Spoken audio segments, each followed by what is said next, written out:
Welcome to a Monday night edition of Tysky Sour. We have 5 massive stories for you this evening, and we have someone's debut appearance. Jason Okundaye, how's it going?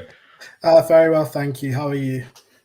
I'm very well. Jason is standing in for Ash today. Super excited to have him on board. A writer you should be following on Twitter. And also, shockingly, even from tomorrow, he'll be too young to book a vaccine. Yes, from tomorrow, all people who are over 25 will be able to go and book their Pfizer or Moderna jab. Unlucky for you, Jason. I mean, that's quite sad, but I'm enjoying my youth, frankly. Yeah. Although I need to actually get myself booked into a GP because I got taken off my GP list and I have absolutely no idea why. Well, you'll be able to book it online when it opens to you, so do not worry. I don't think you even need Great. a GP to do that. It's a very good system. Everyone's been singing its praises. What other stories do we have for you tonight? We're going to be leading with whether or not a G7 deal, so that's an agreement between the 7 rich nations who are part of the G7, can that fix the global race to the bottom on tax? Very excitingly, we are going to be speaking to a guest live from Peru on what is proving to be an absolutely nail-biting election between a leftist and someone on the far right. The stakes could not be higher and the results could not be closer. Before we get going, you know the score. You can tweet on the hashtag #TyskySour. And if you haven't already, do make sure you subscribe to the channel. You do that by hitting the subscribe button. Let's go straight to our first story. Free market globalization has been a paradise for giant corporations. On the one hand, that's because they've been gifted ever-growing markets to sell their products. But just as importantly, it's also increased their power vis-a-vis governments. That's because if a country wants to raise taxes on a corporation, the corporation can just say, well, we'll move somewhere with lower taxes. That means that all countries end up being scared to raise taxes. That's why it's called the race to the bottom. However, a deal struck at the G7 this weekend may have the potential to end this. The leaders of the club of rich nations, including Germany, the US, Japan, and the UK, agreed to implement a minimum corporation tax of 15% and force companies to pay tax in the countries they operate, not just in the jurisdictions where they house their headquarters. This was how Rishi Sunak described the deal. Well, I'm delighted to announce that today, after years of discussion, G7 finance ministers have reached a historic agreement to reform the global tax system, to make it fit for the global digital age, but crucially to make sure that it's fair, so that the right companies pay the right tax in the right places. And that's a huge prize for British taxpayers.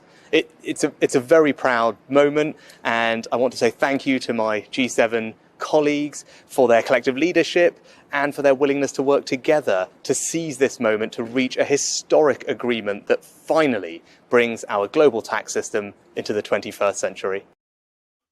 So that was the British Chancellor, Janet Yellen, also made a statement. She's Joe Biden's Treasury Secretary. For too long, there has been a global race to the bottom in corporate taxes, where countries compete by lowering their tax rates instead of the well-being of their citizens and natural environments. The G7 has taken significant steps this weekend to end the existing harmful dynamic. So how will these new rules work? Well, that is less clear. On making companies pay tax where they operate, not just where they are headquartered, we can go to what the communique of the finance ministers says. So they say, we commit to reaching an equitable solution on the allocation of taxing rights, with market countries awarded taxing rights on at least 20% of profits, exceeding a 10% margin for the largest and most profitable multinational enterprises. Now, that's a little bit of a mouthful. In short, my interpretation, I'll check with my guest whether I've got it quite right, is that for any company which is operating in your country, be that Apple or Google, if they have a profit margin of over 10%, they can't say, well, we're not going to pay tax on our profits here. We'll pay them in Ireland, where they've got 12.5 corporation tax. You'll be able to say, no, you're operating in this country. You're going to have to pay at least some of your tax here. That's if they're a company making or whose profit margin is over 10%. On the global minimum tax rate, the communique says this is much more simple. We also commit to a global minimum tax of at least 15% on a country-by-country basis. So this is what should end that race to the bottom. There are obviously a lot of tax havens that wouldn't meet that threshold, although, I'm sure we'll be discussing whether or not it should be a little higher. And joining me now to discuss all the issues raised by that agreement, I'm joined by Robert Palmer, Director of Tax Justice UK. Thank you for joining us this evening. Good evening. From your perspective, is this agreement as historic as Rishi Sunak and Janet Yellen both say it is? So I think the first thing is this is definitely a step forward. This is definitely an end to what we've seen over the last 10 years, where countries like Ireland and frankly the UK have tried to outcompete each other on having ever lower corporate tax rates. So I think we should give the G7 leaders their due and say, yes, this is a step forward.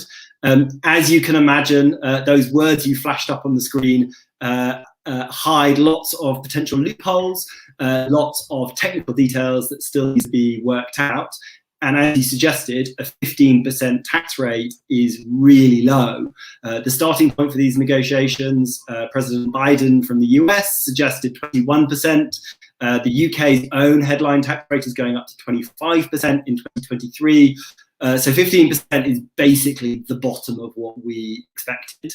And then the final thing I'd say is these deals are about raw power and raw political power. This is a group of the richest countries saying we want to get more tax from some of the biggest companies in the world, really excluding the rest of the world from these discussions and these debates.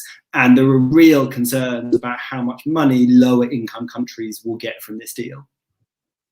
Why is that? Why would lower income countries not get money from this deal? I suppose, especially in that 15% minimum. I know it's low, but presumably that should benefit everyone because anyone can get undercut by the tax havens who charge 0% tax, 5% tax, or whatever. There are a couple of things that are hidden behind those words. So first of all, the way the 15% works is if you have a country like Ireland, which charges 12.5%, the home country for the multinational gets to top money from 12.5%, 15%. Who are home countries for the biggest companies in the world? It's the G7.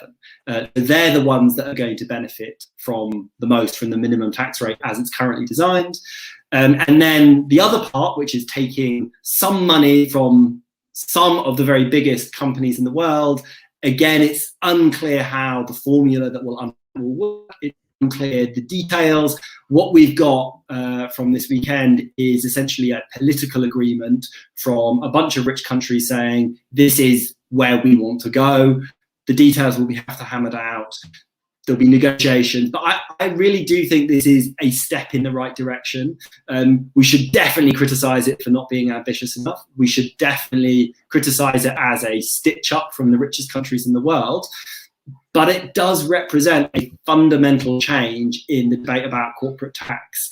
It represents a change from, as I said, this race to the bottom where countries try and charge ever lower amounts of corporate tax rate. So I think I'm, cautiously optimistic about what we can build on from this deal.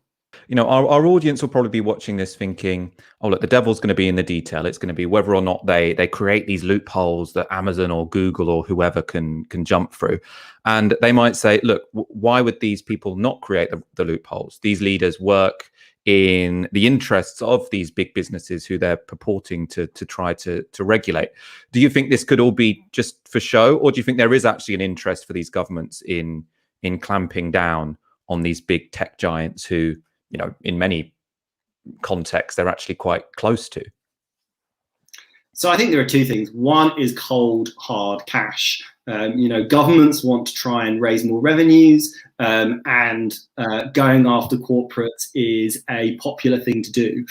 So I think the political calculation is, how do we get more money? Well, going after big multinational companies like Amazon and Google and Facebook is a pretty much vote winner way of doing it.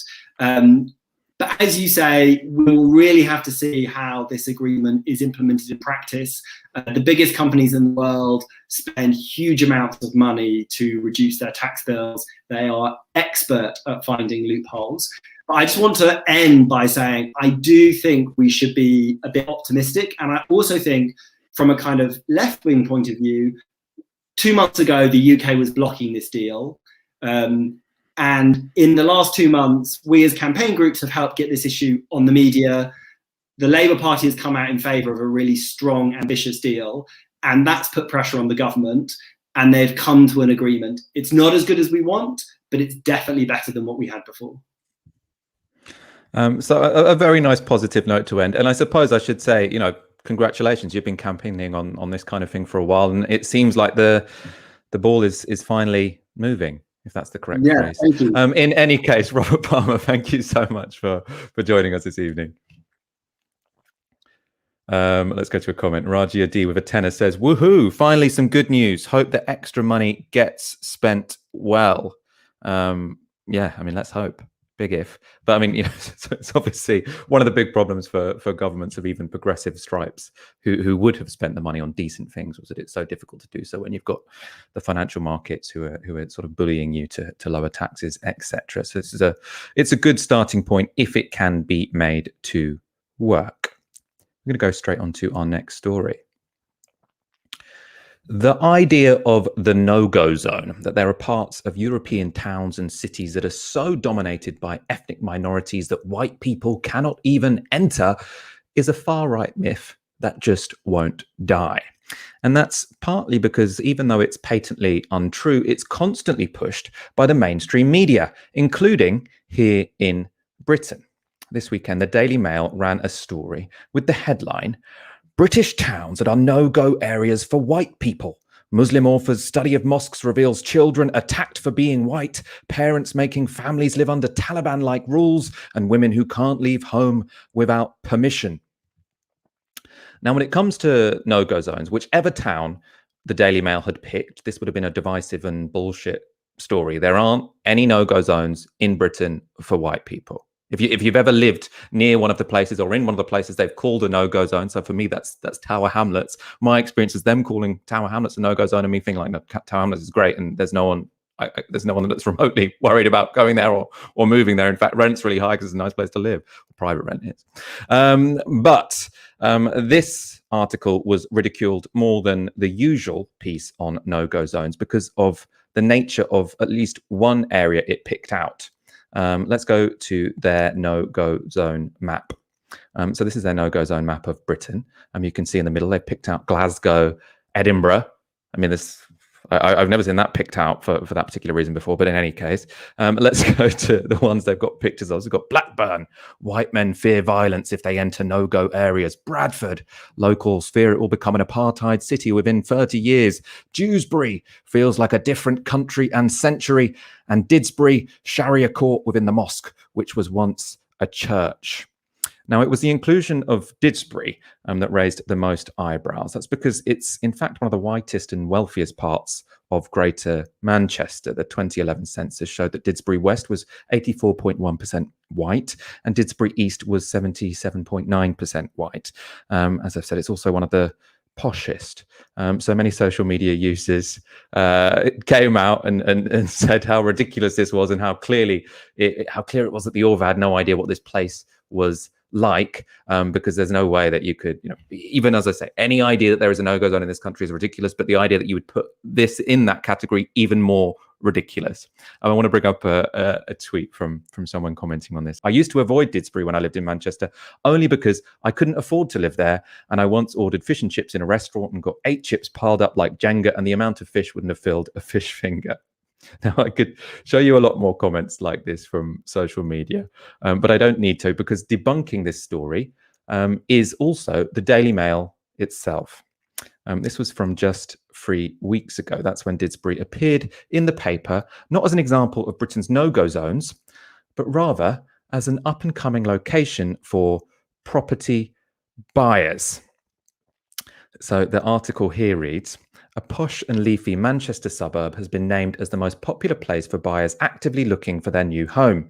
Didsbury, on the north bank of the River Mersey, is 4.5 miles south of Manchester's city centre. It is an attractive suburb with plenty of pubs and executive homes. It has been identified by Rightmove as the most popular local neighbourhood for buyers signing up to the property website to find out about properties for sale. Now, you really could not make this up. I mean, the purpose of that map that the Daily Mail put in their weekend newspaper was it's supposed to be this double spread. You look at that and you think, oh, the whole country's being taken over. Look at all these hot spots that we can't go to anymore because of the Muslims. 3 weeks prior, they'd been saying, this is a hotspot precisely because we think you guys should move there. Our readers, you'll love this posh, leafy suburb. So it just shows you, I think, how disingenuous, how ridiculous, how... I mean, I suppose also the editorial standards here, for your paper 1 week to just completely contradict your paper 3 weeks previously. The whole thing is, of course, well, it's more than embarrassing. It's also incredibly racist, but it is embarrassing as well as being incredibly racist. On the issue of no-go zones more generally, as I say, anyone who's lived in a so-called no-go zone or near one knows that this is complete bullshit. But I want to bring up a couple more perspectives as well. My colleague Ash Sarkar put it well. Whenever she's away for a week, I like to bring up a tweet anyway. I just can't do without her insight. She says, there aren't any Muslim no-go areas in the UK, only places that the Daily Mail are confident that its readership would feel uncomfortable in because there are too many brown people walking around. One of my favorite tweets was a quote tweet of that tweet from Ash. So it's someone who said, I'm A4 paper white and I live and work in one of these no-go areas. If by attacked for being white, you mean the neighbours come round with a pot of biryani and samosas whenever they have a religious holiday, then yes, I've been attacked multiple times. Jason, I want to bring you in on this story. Why won't the no-go zones myth die? Well, I mean, this is, based on this book by Ed Hossein called Fear and Loathing, which at the moment is, being praised by the Times, but has been thoroughly debunked and kind of ripped apart by an author called Samir Rahim, I understand. But I think at the moment it's very convenient to entrench this idea of no-go zones for white people because of the current culture war, particularly around London. I mean, I know that London doesn't quite feature in this list in terms of, places which have been taken over by Islamification or whatever. But we keep on seeing, these videos coming out of, knife crime and people talking about, Sadiq Khan's negligence and things like that. And they're trying to really cement this idea that there are certain cities and parts of the country which are, in a kind of stranglehold and have been taken over. And therefore, the white majority is, starting to go extinct in that sense. And, the minorities are really running the show there. And whilst it's difficult to take seriously, these myths really begin to take hold. People really do believe in this idea of, white extinction. People do really believe that there are parts of the UK which they simply can't go to. And it also reflects on the fact that, the billionaire owner of the Daily Mail, Lord Rothmere, owns significant portions of land in the United Kingdom. 30% of land in the United Kingdom is owned by gentry and aristocracy. I think the stat is that half of the land in the United Kingdom or in England is owned by 1% of the country. But those kinds of areas are never described as these no-go areas or places which you are kind of, isolated from because of class stratification. Everything always has to be kind of about race and racism. I mean, areas where I grew up in, South London, where I grew up was always seen as a kind of no-go area in the Patmore estate. But now, as we've seen, we now have the kind of like Infinity Sky Pool in the Nine Elms area, which is right next to the estate where I grew up. And we have, all sorts of yuppies, and we have like those like tiny little Chihuahua dogs and things like that going around now. Whereas when, I was youth in those places, that was kind of a place where you'd be like, oh no, you can't go there. I mean, I remember next to the Patmore estate, there used to be, or it's still there, there's this like Newton Prep primary school. It's a kind of like private school for posh children, basically. And I remember you would never see the kids kind of go beyond this like bridge, because that was seen as going into the kind of like the lair of where like the ethnics are, where everyone is getting stabbed. And places like Brixton were described as that as well. The ideology of white flight has always kind of been described for these areas. So yeah, it's interesting how they're cementing this myth around this time. And I don't think it's without its context. And as much as we can say Ed Hussein's book is absolute bullshit, he doesn't know what he's talking about. I mean, I think that his book is about an investigation of different mosques and apparently looking at, hostility, and the conclusions that he's making is basically that, if Muslims can't integrate, then they should simply be deported. these aren't credible ideas. These are completely silly solutions to questions of racial integration, but they are hot topics. And I think it's going to be especially a hot topic around the issue of the Batley and Spen by-election, which is coming up as well. Batley and Spen has a significant Pakistani population, a significant Muslim population. And I've got a friend up in Leeds who basically kind of gave me the rundown of what that place is like. And he basically said that the ethnic tensions between, white groups there and Muslim groups there are kind of at an all-time high. And even with the, assassination of Joe Cox in 2016, I think it was, or 2017, although, most of the major parties stood down for Labour, the parties there, the kind of like far-right parties which stood up, it was kind of seen as almost like a referendum on Joe Cox's death to basically say, do you approve of it? And it's still, there was a sizable vote for some of these far-right parties. So, yeah, I think it fits within the kind of broader media economy, trying to look at these kind of like potential race riots and kind of like race revolutions supposedly popping up across the country. Whilst these are mostly mythical in the sense that there are no-go areas for white people, it is true that there are pockets of the country where actually like tensions are bubbling, and we are actually going to start, seeing this coming up, the increase in revitalized far-right movement and how that's linking into culture wars at the moment, and, the kind of brouhaha around BLM as well. I mean, we're going to talk about a brouhaha about BLM in a moment. I suppose first of all, of the responses to this story in the Daily Mail, I mean, beyond just sort of plain debunking it and saying, loads of people saying I live in this place, it's clearly not a no-go zone, have been people saying, look, the only reason there are no-go zones in this country is because, as you say, rents are too high because of people like Lord Rothermere hoarding the land. I have seen a lot of other people, POC, saying, actually, there are some no-go zones in this country, but they're no-go zones for non-white people. It's when you go to areas where you think people are going to look at you funny, or where you're going to be more subject to racial abuse than when you're in a multicultural part of the country. I don't know if you saw any of those comments, or if you had any thoughts about whether or not there are no-go zones for non-white people in Britain. I mean, there absolutely are no-go zones for non-white people in Britain, but I think that something which was, quite interesting was the response to the inclusion of Didsbury. As you said, the kind of response was like, this is a kind of like affluent area. And I read up on some of the articles that you mentioned, and they were basically saying, this is like WAG central, like, all of the kind of like Manchester footballers and their wives live here. But there was no self-awareness when people were kind of saying this. It was, I remember it reminded me of this kind of line that someone once wrote about the kind of difference between like Remainers and Brexiteers, where Brexiteers say they're going to let all of these Turkish people into the EU, and the Remainers are like, oh no, of course we wouldn't do that. It kind of had that kind of veil of like liberal racism, saying that of course that area isn't affected with Muslims, we're white there and we're affluent and we're posh. And those kinds of areas are no-go places for people like me, for visibly Muslim people as well. They're areas where you might fear, even if not necessarily like physical racial abuse, you might fear some kind of hostility.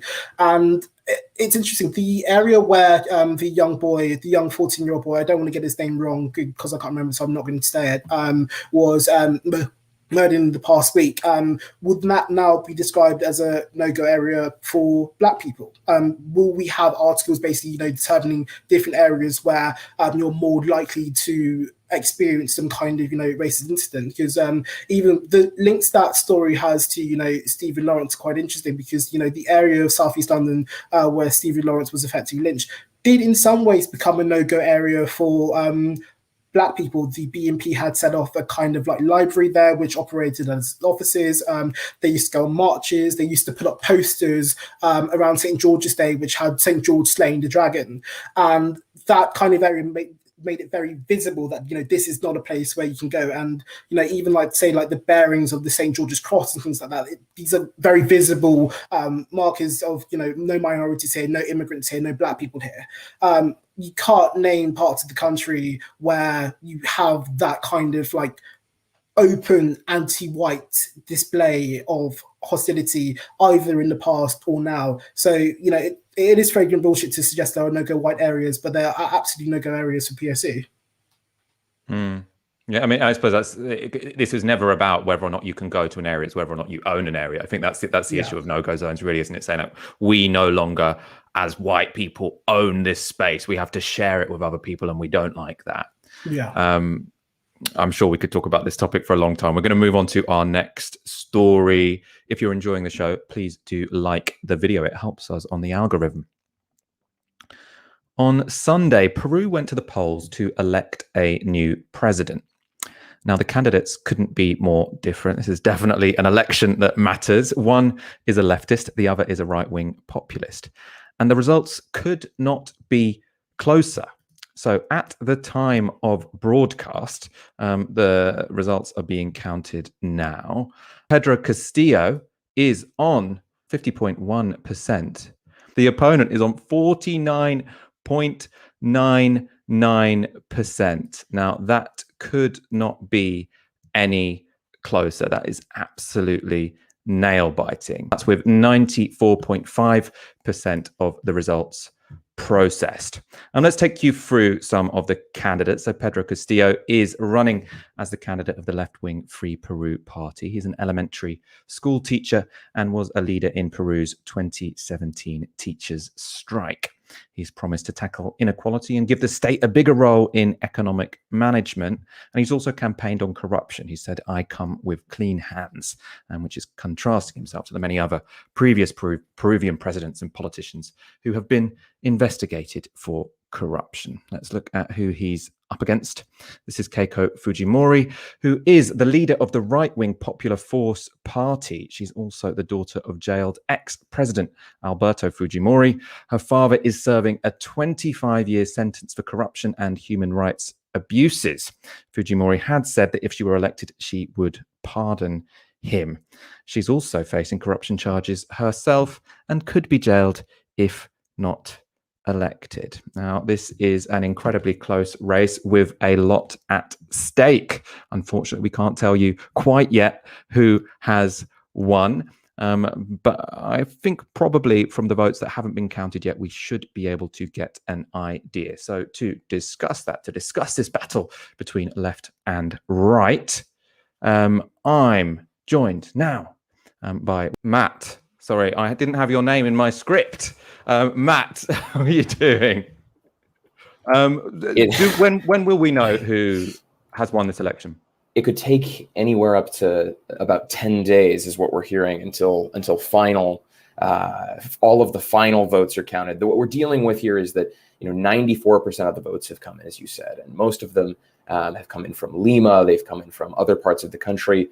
The 5% that still remain to be counted are a mixture of votes with, well, here they're called actas. So at each little table, a voting table, those votes are tallied up right then and there and are written onto another document called an acta, which will, it's about 250 votes.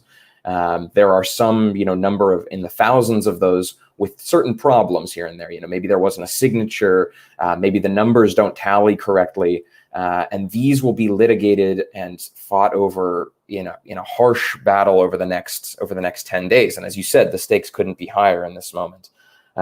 It's really going to be all important that the international community keeps their eyes on this, because I can say here in Peru, all of the institutional power, all of the institutional force is certainly behind one candidate, and that candidate is Keiko Fujimori.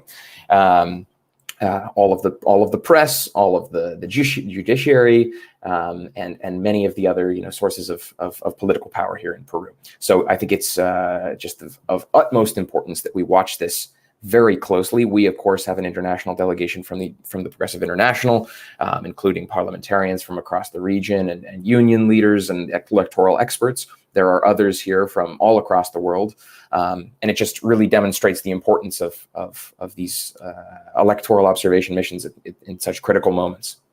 There's going to be tension. This could be a disputed election. I mean, from your perspective at this point in time, given what votes there are left to count, how confident are you that Castillo should have rightly won this? I mean, we saw initially that his opponent was in the lead because it was the cities which counted their votes first. He's more popular in rural areas, and so as those votes came in, he gradually caught up and has now overtaken. As I understand it, it's still mainly rural votes that are to be counted. So presumably, if he's already over the line, we should expect Castillo to have won. It's unclear. I mean, I would say that I am slightly confident. I would hedge my bets towards Castillo, but I think it's still just a hair's breadth away from a toss-up at this point. From what I understand, most of the votes that remain to be counted that don't have any issues fall into two camps, or really, fall into 2 to 3 camps. One being rural areas and areas very pro-Castillo, such as Cusco, the city, of course, in the highlands here, a very indigenous city, the former imperial capital of the Incan Empire. There's also votes in the Amazon, which could take up to 2 days to count, to transport, and to consolidate. Those votes tend to actually fall against Castillo. And we have a third group of votes, which is the foreign votes, especially the votes in the United States. These are Peruvian immigrants voting abroad and all across the world, of course. But the United States has a large share yet to count, and we should expect that those should go against Pedro Castillo. And then, of course, we have our famous ballots or actas with problems. So it's still very difficult to project. I think that the lead is really growing for Castillo at every moment. As you said, he came from behind, and now he's right around 40,000 votes ahead, a lead that's still growing, and I would probably anticipate will continue to grow. But I've heard that we've heard estimates, at least, that the actas with problems could potentially be slightly in favor of Fujimori, because a large percentage of them come from Lima here. So that's a bit of the mathematical situation so far. I want to talk about how this election has been reported from Britain. So the British press has generally reported it as a fight between two sides, essentially neither of which are fit to govern. I want to go to the Financial Times editorial board. They've called it an unhappy election, and they said both candidates were divisive and ill-qualified. We've also got a headline in this week's Observer, which read, "Peru faces poll dilemma, a leftist firebrand or the dictator's daughter." I want to know what you make of this characterization of what's at stake in this election. Two populists, two people who aren't fit to govern, two extremists, essentially, is how this is being portrayed by many outlets in this country, and I'm sure in the United States as well. Yeah, I couldn't disagree with that characterization more. The leftist firebrand cliche, especially, it just rings hollow in this case. Pedro Castillo is a soft-spoken, humble man, rural teachers union leader, a farmer himself. He grew up without running water, without electricity, selling newspapers on the street. And he was, not a political figure up until really 2021. So this is not, a man who's been, plotting his political rise for decades. He's truly a man of the people, from the working class, and is running on a two-part slogan. One is no more poor people in a rich country. And the other is, to just emphasize his teacher roots. It's the word of a teacher, or teacher's honor, teacher's word. And I think that really sums it up. It's not a sort of a fire-breathing campaign by any stretch of the imagination. And on the other hand, of course, the characterization of Keiko, in my opinion, probably doesn't emphasize her father enough. The dictator Alberto Fujimori came to power in a coup in the 90s, and she really needs to win this election if she wants to avoid prison time herself. She's also said that she will pardon her father, who's currently serving prison time, should she win. So this is, and I also want to emphasize that this is her third strike at bat here, to use a United States baseball reference here. She lost in 2011. She lost again in 2016, only by the smallest of margins, 3%, then less than 1%, and now, of course, possibly again, it will certainly be within 1% one way or the other.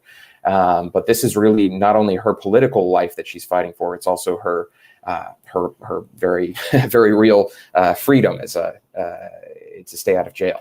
So I think the dual populists unfit to rule just does not tell the story of this situation.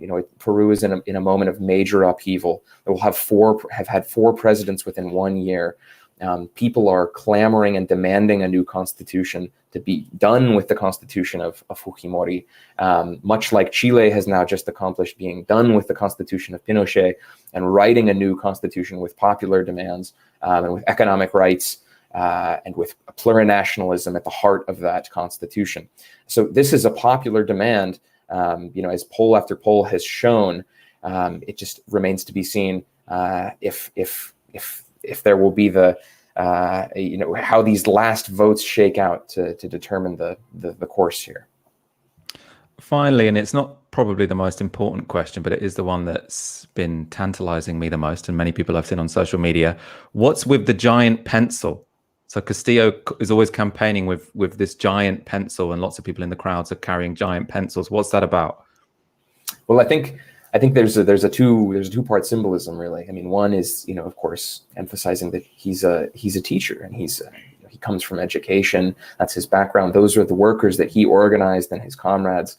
But the other part of it is, as I said, touching this new constitutional demand to write a new future for the country, to put the pencil, so to speak, back in the hands of the Peruvian people, and so that they can actually chart a new course with a new document and a new future. So this is how we've interpreted the pencil so far. It's also just it's great. It's a pre-made emoji for the campaign. It's a campaign made for Twitter, right?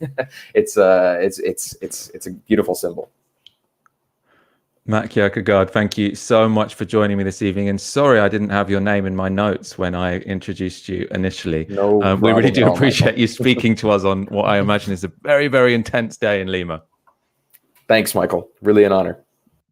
Cheers. Let's go straight on to our next story. After being postponed for a year, Euro 2020 begins this week. I would have called it Euro 2021, but it's up to them. Alongside drama on the pitch, we already have an idea of what political controversies will accompany this tournament. In England's warm-up match on Sunday against Romania, all players took the knee in solidarity with the Black Lives Matter movement, and a bunch of fans booed. Now, we're not going to show you direct footage of that moment, because whenever we show you clips of football, the stream gets taken down. Instead, here's a video uploaded by a man watching in his living room. Boo! Boo! Boo! Boo! Now, I mean, that was a hilarious video, but I mean, it's obviously a very serious topic. Jason, I want to bring you in on this. What did you make of the booing? Were you surprised, disappointed? What's your reaction? I mean, I'm not really a football fan, but I know that the kind of like England fan base kind of conducts itself like the social wing of the British Army or something. And my understanding is that, both here and in other countries, whenever there's a kind of like English football victory or there's a match of some sorts, they go around singing 2 World Wars, 1 World Cup. And then they have the audacity to say that, keep politics out of football when people decide to take a knee to mark their respect. So, of course, it's not surprising at all. I hadn't actually, I've heard lots of people, talk about the poppy and stuff when they say, people who say you should take football out of politics out of football, then what about the poppy? The 2 World Wars, 1 World Cup is a very good example. And let's go to England manager Gareth Southgate. He had a really strong response, actually, I think. Let's take a look. Well, the first thing is that, we are collectively really disappointed that it happened. I think you have to put yourself in the shoes of a young England player about to represent his country. And because we're all trying to support, move for equality, move for supporting our own teammates, some of the experiences they have been through in their lives, some people decide to boo. I think those people should put themselves in the shoes of those young players and how that must feel. And if that was their children, if they're old enough to have children, how would they feel about their kids being in that sort of situation? So the most important thing for our players is to know that we are totally united on it. We're totally committed to supporting each other, supporting the team. We feel that more than ever, determined to take the knee through this tournament. We accept that there might be an adverse reaction, and we're just going to ignore that and move forward. I think the players are sick of talking about the consequences of should they, shouldn't they. They've had enough, really. Now, that to me was exactly right. You're saying they're doing it in solidarity with victims of racism, including, racism experienced by the players themselves. And you're saying it's something the whole team believes in. It's non-negotiable. I'm not here to, listen to and weigh up the arguments. We've had this conversation within the team. We're all agreed. We'll be taking the knee. And if that boils your piss, so be it. Obviously, he didn't use quite those words. Now, someone whose piss was boiled by Southgate's defence of his players was Nigel Farage. Let's take a look at his response. Gareth Southgate doesn't seem to understand that the BLM movement is not only Marxist, but divisive too. England fans will hate this. They just want to watch a game of football. Now, calling the Black Lives Matter movement Marxist, or anyone who takes the knee or supports the Black Lives Matter movement Marxist, has become a bit of a meme on Britain's far right. In fact, I think Marxist was trending last night precisely because of this. Now, obviously, on this show, we don't think there's anything wrong with being a Marxist. In fact, we think it's pretty cool.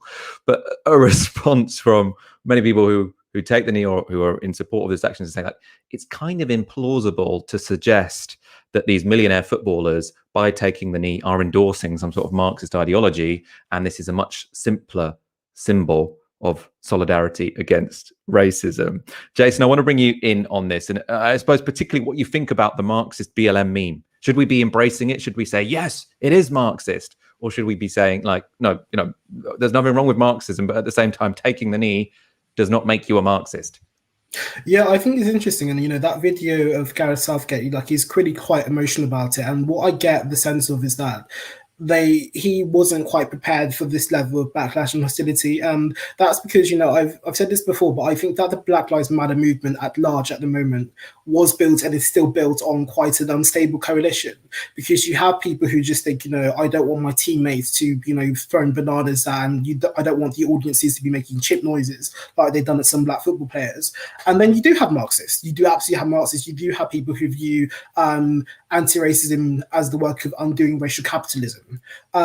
So when it comes to whether or not people should embrace Marxism or not, I'm all for people embracing Marxism and these ideologies, and it's obviously ridiculous to claim that these England football players are Marxists at all, considering their wealth portfolios. But I think it's interesting to work through the kind of contradictions and tensions and what's also being conflated as well, because of the actual institution Black Lives Matter UK, which does define itself as Marxist, which does define itself as pro-Palestinian, or at least, it has members who are Marxists and is, incredibly more radical.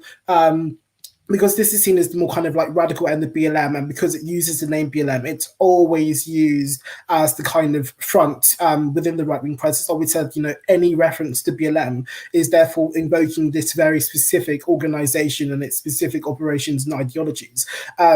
That's not to, make any kind of condemnation myself of the ideologies and the kind of motives of BLM, but it is being conflated with general support for, at least the sentiment Black Lives Matter. And so it's kind of made the term kind of like unsayable without, you basically pledging that, you align yourself with Karl Marx, and you align yourself with communism, and you align yourself with this kind of dismantling of the state. So yeah, I think that's interesting. Whether or not people should embrace it, I mean, if footballers want to redistribute their wealth, I'm, very open to that. I mean, Marcus Rashford topped the philanthropy list, I think it was something like that in the Times.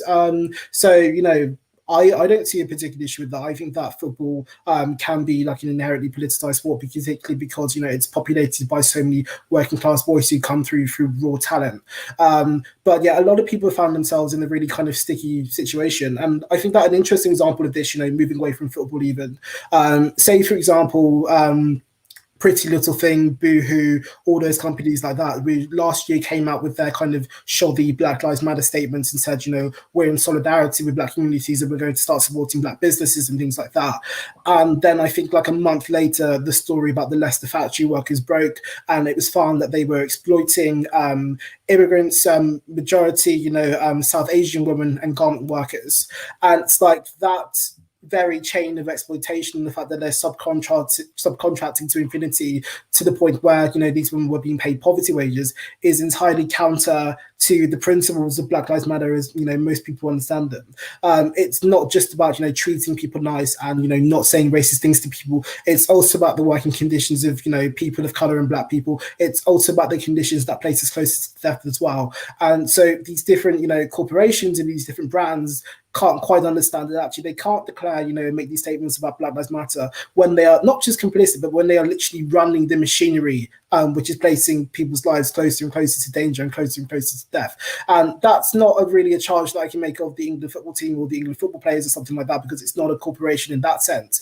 But it's interesting. I kind of think, you know what, this is what you guys are signing up for. And I almost kind of like the challenge. I mean, obviously it's difficult for the Black football players and, you know, they are kind of bearing the brunt of that. But it's also very interesting to see white people actually kind of drawing and seeing that actually, if you want to make the stand and say, you know, I want to support my colleague because he's getting racist abuse, you might also want to look at this entire spectrum of, you know, oppression and action which is happening outside, because, you know, as much as, you know, what's happening to a, you know, fellow football player on the pitch is, you know, condemnable, that Black football player was also not the kind of ground zero. He's also not the most oppressed person in the United Kingdom in the context of Black lives, in the context of the kind of like food chain of, you know, who's being fucked over by the state and who's not. So I think maybe perhaps it could help some of these footballers to kind of like stop and thinking, you know, why is the reaction so aggressive if it's just about, you know, how we treat people, to think actually beyond that. And perhaps we can start to see the England football teams become more politicized. I would be quite interested in seeing that. It might invigorate an interest in football, which I don't have at the moment. Well, it's interesting you say that, because it does seem that in this situation, once again, they found themselves on the other side of a political debate with the Prime Minister. So the previous obvious example here was Marcus Rashford campaigning for free school meals over the summer holidays. And Boris Johnson eventually had to back down on that particular issue. I think eventually in autumn, there was a period where there weren't free school meals over the holidays, because in that period of time, Boris Johnson didn't back down, obviously. Completely outrageous. It didn't make him look particularly good. But on this one again, he seems to be saying, look, these footballers might think one thing, I think another. Today, at a press briefing, this is one of the ones that happens behind closed doors with the Prime Minister's spokesperson and people from the press. The Prime Minister's spokesman refused to condemn the fans booing. So it's obviously very different to what Gareth Southgate was saying. Gareth Southgate saying it's very disappointing to hear them boo. The Prime Minister refuses to condemn it. On whether or not the Prime Minister supported taking the knee, the spokesperson said, Prime Minister's spoken on the record on this issue before. On taking the knee specifically, the Prime Minister is more focused on action rather than gestures. We have taken action with things like the Commission on Racial and Ethnic Disparities, and that's what he's focused on delivering. Now, Jason, I want to know a couple of things from you. So one, what do you make of this idea? You know, Boris Johnson is almost, in a way, you know, taking on the language of the radical left by saying, I'm not interested in symbolism, I'm interested in action. But then his example of action is the Commission on Racial and Ethnic Disparities, which was pretty much written off as just an exercise in saying racism doesn't exist. And at the same time, what I want to know is, do you think this is a mistake for the Prime Minister to constantly find himself on the other side of political debates with footballers who are obviously some of the most popular, influential people in the country? Or do you think this is, you know, potentially an intentional strategy, a bit like Donald Trump and players in American football? I think that actually quite strategically, Boris Johnson tends to keep his interventions in the cultural to a minimum, all things considered. I think that you tend to hear from Robert Jenrick or from Oliver Dowden more. You know, on the kind of statement of, you know, I'm more into action over justice. I mean, it is a case of, you know, kind of co-opting the language of, you know, like radical anti-racism and of the left, and, you know, kind of co-opting that idea of, you know, I'm not about the superficial and the aesthetics of it. But then the action that ends up getting taken is, you know, by redefining what he considers to be racism. And with the Commission on, you know, Race and Ethnic Disparities, I think that's something that was kind of like missing from a lot of the public discussion from that, was that it's attempting to shift away the definition of racism from anything institutional, anything that implicates government, anything which implicates our prisons or our education system, to look at individuals and individual liberty, in a sense of, you know, autonomy and self-determination, because that's the kind of language of this government about, you know, leveling up, about helping, individuals kind of unlock their powers. So when the Conservative Party, at large starts speaking about racism, they talk in defense of, say, Priti Patel or Kemi Badenoch, by people saying, they're, seen as, they're kind of forced to think in one way, or they're being, disciplined by the left and by other minorities because they're conservatives, and because there's, this kind of perceived incompatibility between being conservative and being a black or brown person. And so that the focus is kind of there. And so I imagine the kind of action that he imagines is that, he's going to appoint some black secretaries of state or things like that. That's action for Boris Johnson. Action for him is, taking kids out of prison for, minor weed offences. Like, action for him isn't actually, implementing a comprehensive public health strategy for knife crime in London, for example. It's all about benefiting those around him and kind of enabling a kind of like black and brown Toryism, and enabling this kind of share in the capitalist pie for certain black and brown people. That's action for him. So yeah, and on whether it's wise for him to be kind of warring footballer as well, since we have no seriously functioning opposition at the moment, I mean, he seems to be getting away with it. You'd think that going up against, Marcus Rashford, who's a very popular footballer, would be something which would massively dent his popularity. And I think that, from Dominic Cummings' testimony, it was, revealed that his advisors were saying, you don't want to pick on a fight with Marcus Rashford. But I think that what's kind of aided Boris in this sense is that, he's meant to be seen as this political figure. And the way Marcus Rashford's campaign was run was to make sure that it was, party neutral and politically neutral. It's about the whole idea of, it's not politics. It's just about, feeding kids, and it's about, benevolence and things like that. And, he has to do that because of charity law, because if you're working with charities, you can't be explicitly political partisan. But then, to the kind of wider public, it does mean that it becomes depoliticized in their heads. It's kind of more seen as, a kind of dispute that's taken to task, and a kind of like celebrity philanthropic influence, rather than a kind of like real interrogation of government and the very basis of government and the very basis of how this Conservative government works. It should be, the Labour Party kind of defining the ideology of the Conservatives and how they're operating right now, and the reason why Marcus Rashford's campaign, whilst it can't explicitly state itself as political, but is necessary because of the consequences of the past 11 years of Tory austerity. But where the fuck are they? So, yeah, he's getting away with that. Where the fuck are they is a good place to finish that segment on. Obviously, a reference to the Labour Party. The footballers, they are actually standing up to be counted. So thank God for that. Our final story of the evening. I think we can get a picture up before we start this one. There we are. An English cricketer has been suspended from international games due to the resurfacing of racist and sexist tweets he sent as a teenager. Ollie Robinson made his debut for England in last week's Test match against New Zealand, but his suspension by the England and Wales Cricket Board pending an investigation means he will miss the second Test, which begins this Thursday. The racist and sexist tweets were sent in 2012 and 2013 when Robinson was aged 18 and 19. Now, before the suspension, but after the resurfacing of the tweets, Robinson made the following apology. On the biggest day of my career so far, I'm embarrassed by the racist and sexist tweets that I posted over 8 years ago, which have today become public. I want to make it clear that I'm not racist and I'm not sexist. I deeply regret my actions and I'm ashamed of making such remarks. I was thoughtless and irresponsible, and regardless of my state of mind at the time, my actions were inexcusable. Since that period, I've matured as a person and fully regret the tweets. Today should be about my efforts on the field and the pride of making my Test debut for England, but my thoughtless behaviour in the past has tarnished this. Over the past few years, I've worked hard to turn my life around. I've considerably matured as an adult. The work and education I've gained personally from the PCA in my county and the England cricket team have helped me to come to terms and gain deep understanding of being a responsible professional cricketer.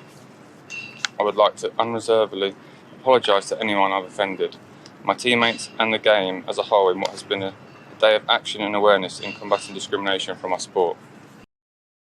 Now, you can tell he's a cricketer, not a public speaker, but it was a comprehensive apology. The reference he made to combating discrimination in sport involved an anti-racist T-shirt the players had worn on the day his tweets emerged.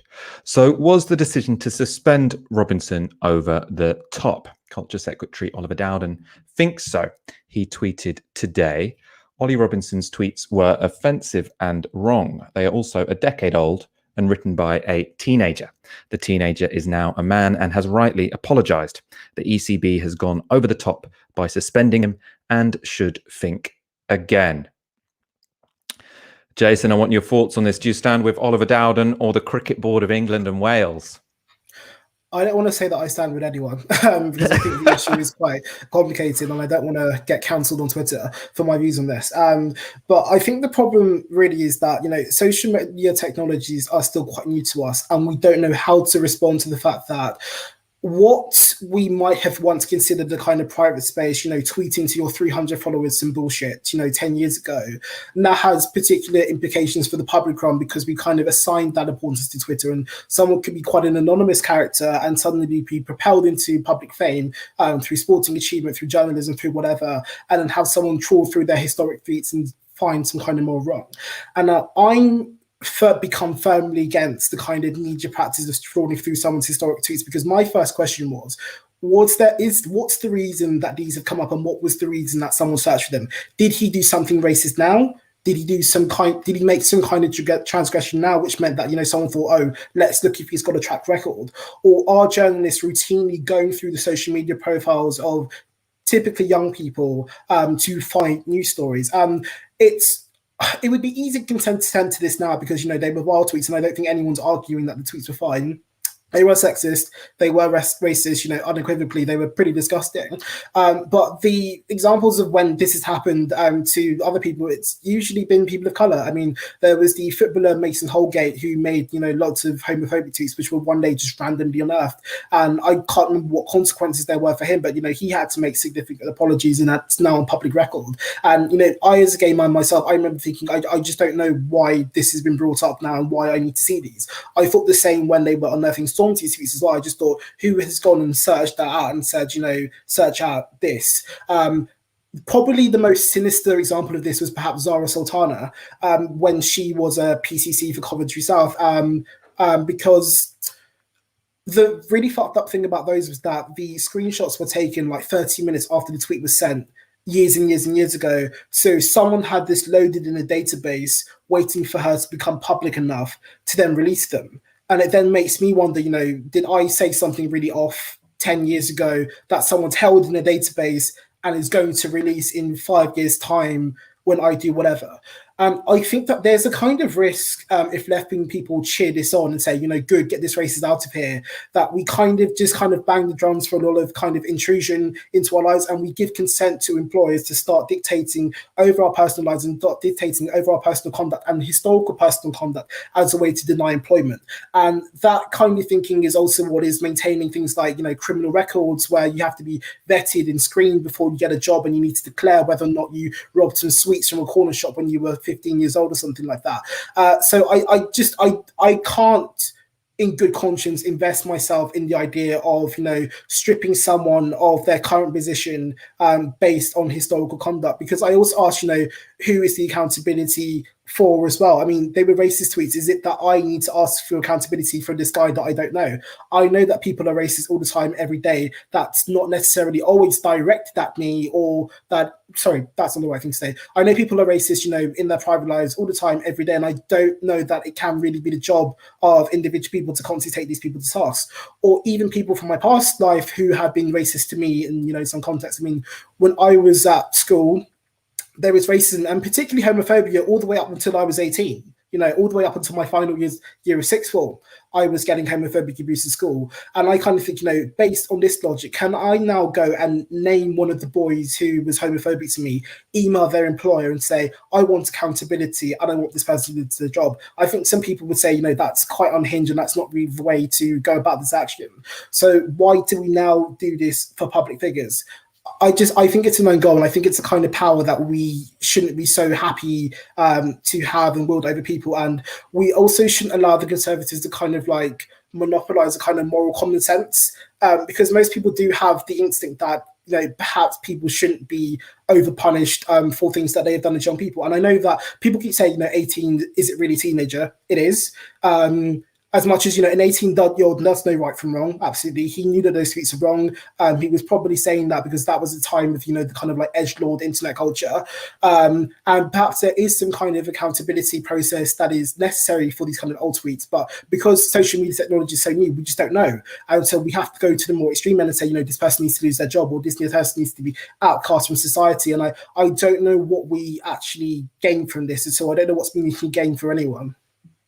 No, I mean, I have to say, I totally agree with you on all of that. I think that was very well articulated. And it is annoying. I find it very frustrating the way now everyone's saying, like, oh, the left have cancelled this guy. It's like, we had nothing to do with this. There was no one on the left who was saying this guy cannot play for England anymore. This was a decision made by the Cricket Board of England and Wales, who I imagine aren't, closet Marxists. Yeah, well, I also think that, there's lessons to the left in kind of saying, whenever something is brandished in front of you and it seems to be defeating your enemy, you actually need to assess whether or not it's going to have consequences for you as well. I mean, it's public knowledge, that one time, and these were tweets I made in real time. I had tweets which were put up in the Daily Mail and it had significant implications for my personal life. And I remember I was in my second year of university at the time, and I remember my biggest fear was, am I going to get a job in the future when this employer can literally just search up Jason Okundaye, first page Daily Mail. And what was interesting was that I, at the time, actually had a job. Obviously, I kept that private because otherwise they would have emailed my employer.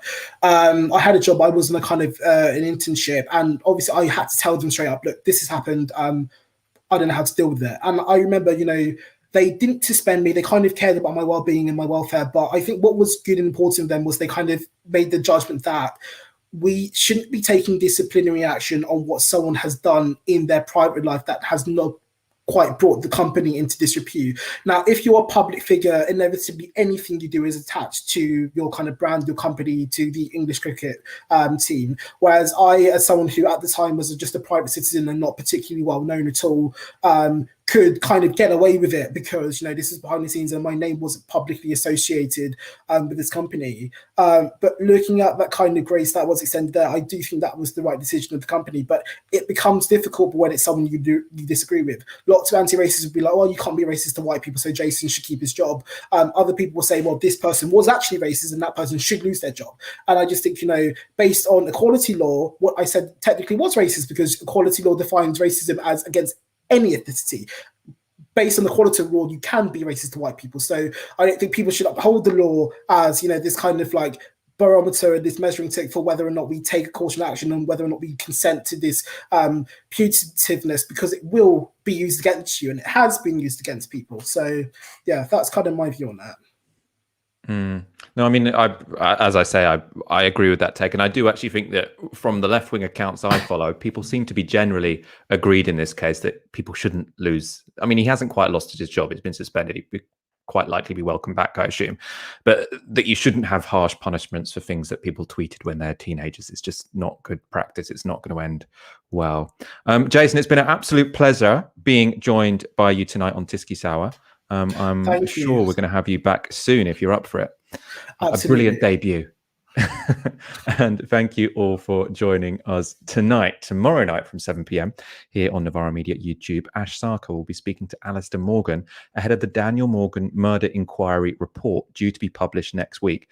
That is going to be, wow, that is going to be a massive show. That's such a big story and obviously the perfect guest for it. Now you'll be redirected to the page for that show when this stream ends. So stay tuned and then you can set a reminder. For now, you've been watching Tysky Sour on Novara Media. Good night.